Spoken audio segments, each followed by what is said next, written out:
Țara noastră este minunată și plină de mistere. Am pregătit pentru voi o listă cu 9 dintre cele mai uimitoare descoperiri din România.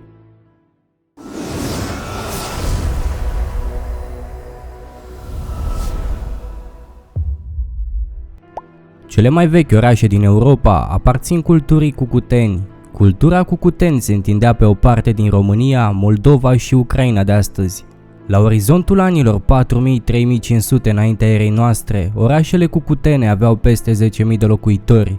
Talianchi, de exemplu, avea 15.000 de locuitori și se întindea pe o suprafață de 450 de hectare. Orașul era la fel de mare, dacă nu chiar mai mare decât cele mai faimoase orașe-state din Sumer. În plus, orașele cucutene din estul Europei sunt mai vechi decât cele sumeriene cu cel puțin jumătate de mileniu. În apropiere de drumul care leagă Râmnicu Vâlcea de Târgu Jiu, în comuna vâlceană Costești, natura a creat unele dintre cele mai surprinzătoare sculpturi de piatră. Forme bizare, milimetrice sau de dimensiunea unui om continuă să iasă la iveală pe măsură ce oamenii exploatează nisipul din carieră. În jurul balatrucilor sau dorobanților, cum îi numesc localnicii, s-a țesut un adevărat folclor. Unii spun că bolovanii ar avea origini supranaturale, alții că ar fi martori ai existenței unor civilizații extraterestre superioare. Cert este că nici oamenii de știință nu au reușit până acum să dezlușească în totalitate misterul formării trovanților.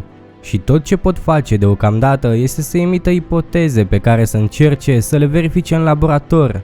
Ei spun că formațiunile, numite în literatura de specialitate și concrețiuni grezoase, ar avea peste 6 milioane de ani vechime și ar fi apărut datorită unor cimentări locale ale nisipului, posibil pe fondul unei activități seismice. Nicolae Vlasa a descoperit în anul 1961 3 tăblițe de lut, dar acesta nu a fost prezent pe șantierul arheologic în momentul în care s-au găsit tăblițele. 2 sunt găurite și sunt acoperite de semne, iar a 3-a folosește o modalitate de scris pur pictografică, respectiv reprezentarea stilizată a unei capre, un simbol vegetal și altul neclar.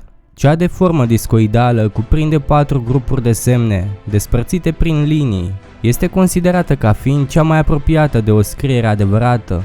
O bună parte din semnele conținute pe ea se regăsesc în literele conținute de înscripțiile arhaice grecești, dar și la scrierile feniciană, etruscă, italică veche, iberică. Se presupune că au fost realizate în jurul anului 5500 înainte de Hristos. Dobrogea ascunde multe peșteri și galerii spectaculoase, unele dintre ele aproape necunoscute, altele au intrat deja în legendele locului sau încă nu au fost cercetate în totalitate de speologi. Poate cea mai misterioasă dintre ele este situată la 52 de kilometri de Constanța, iar poveștile care circulă în jurul ei sunt desprinse parcă din filmele de la Hollywood. Se spune că această peșteră are tunele care se întind pe sute de kilometri, care ajung până în Bulgaria sau chiar și mai departe, până în Turcia. Tocmai de aceea, în perioada comunistă, mulți români au încercat să fugă peste graniță prin această peșteră. Peștera Muierilor este situată în comuna Baia de Fier din județul Gorj.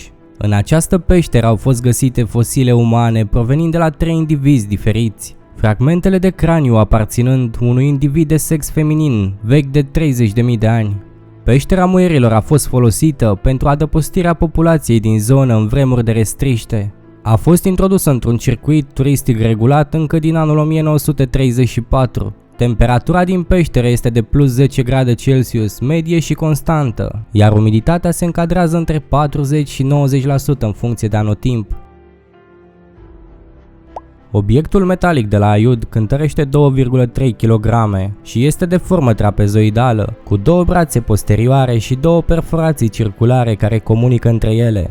Obiectul a fost descoperit de niște muncitori în anul 1970 într-o carieră de nisip de lângă Aiud, pe malul râului Mureș, la o adâncime de circa 10 metri. În timpul unei excavări au fost descoperiți 3 bulgări compacți de nisip, iar în interiorul lor s-au observat oseminte și artefacte. În urma îndepărtării crustei, specialiștii muzeului din Aiud au identificat un obiect metalic și oase fosilizate, identificate ca aparținând unui rinocer lănos, animal contemporan omului din Neandertal. Descoperită în cetatea dacică Sarmisegetusa Regia în anul 2013, Aceasta are o vechime de 2000 de ani și era folosită de către daci pentru confecționarea bijuteriilor. Matrița este o piesă extrem de complexă, care pune o mulțime de probleme din punct de vedere tehnologic, stilistic, artistic, chiar și al arheologiei sociale.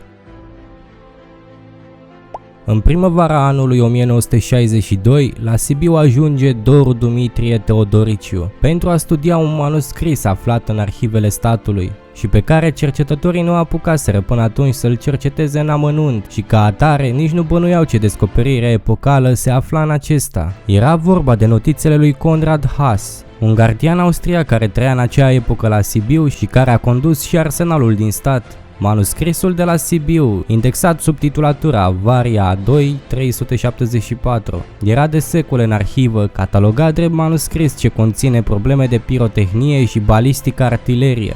Planurile rachetei de la Sibiu sunt considerate de către specialiști ca fiind baza creierii rachetei moderne în 3 trepte. Munții Bucegi ascund o parte din secretul nostru existențial. Totul a început pe vremea primului domnitor din dinastia Basarabilor, când platoul Bucegilor a fost interzis pentru oamenii de rând. Acolo se antrena cavaleria domnitorului, acei oșteni roșii care formau unitățile de elită ale armatei din țara românească, folosite doar în caz de mare primejdie. Dar foarte puțin cunosc de ce a fost ales platoul Bucegilor, deoarece în vremurile de primejdie, tezaurul țării era ascuns în tunelurile subterane din zonă și păzit de oștenii roșii. Legendele locale vorbesc și despre existența unor tezaure deosebit de valoroase, acumulate de-a lungul a zeci de generații de conducători și păstrat în zonă. Este un tezaur sfânt pe care fiecare domnitor era obligat să-l sporească pe timpul domniei sale, dar nu avea voie să folosească nimic din acest tezaur. Cei care nu țineau seama de acest lucru erau crunt loviți. Se spune că blestemul i-a lovit și urmărit pe cei din ramura Drăculeștilor și pe cea a Dăneștilor. Pentru că au încercat să folosească tezaurul țării în scop personal, ei și familiile lor au fost asasinați. Nu uita, dacă îți place videoclipul, să dai un like, dacă nu îți place să dai un dislike, iar dacă vrei să-ți exprimi părerea, scrie un comentariu.